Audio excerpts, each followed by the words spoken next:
નમસ્કાર, YNN ન્યૂઝમાં આપનું સ્વાગત છે। સમાચારમાં વાત કરીએ તો વર્ષોથી આ પરંપરા ચાલી આવી રહી છે અને વર્ષોની આ પરંપરા હવે નહીં તૂટે। માંડવીના વચલા કમાન નીચેથી જ વિઠ્ઠલનાથજી, રામજી, રણછોડજી અને નરસિંહજીના વરઘોડા પસાર થશે અને ભવ્યાતિ ભવ્ય વરઘોડાનું આયોજન કરવામાં આવ્યું છે, જ્યાં ભાજપના કોર્પોરેટરો અને અધિકારીઓ પણ માંડવી ખાતે પહોંચ્યા હતા।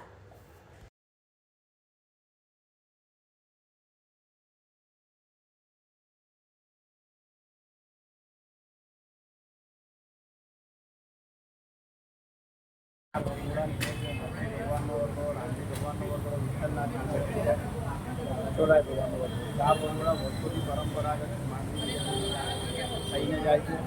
આ વર્ષે જે આ માંડવી ઇનોવેશન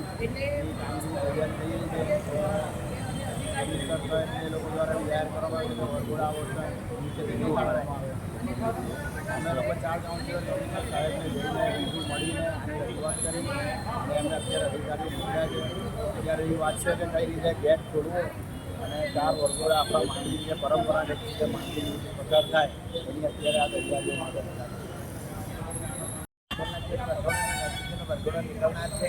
દર વર્ષે જેવી રીતે વરઘોડો માંડવી ગેટની વચ્ચેથી મધ્યમાંથી પસાર થાય છે તેવી રીતે આ વખતે પણ વરઘોડો કાઢવાનો ભાવિક ભક્તોનું અને આગેવાનોની તૈયારીઓ છે તેને ધ્યાનમાં રાખીને તેઓની માંગણી આવેલી છે, જે અંગે અત્યારે અમે સ્થળ વિઝિટ કરી રહ્યા છીએ અને આની અંદર શું શક્યતાઓ છે એની શક્યતાઓ વિચારી રહ્યા છે। આ બાબતે માનનીય મ્યુનિસિપલ કમિશનર અને પદાધિકારીશ્રીઓનું ધ્યાન દોરીને એ વચગાળાનો શું રસ્તો નીકળી શકે તે બાબતે આગળની કાર્યવાહી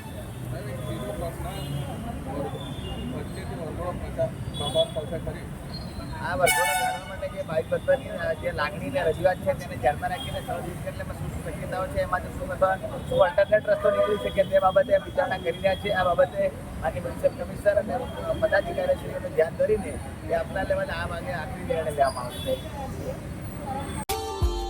Subscribe now and press the bell icon. Never miss an update.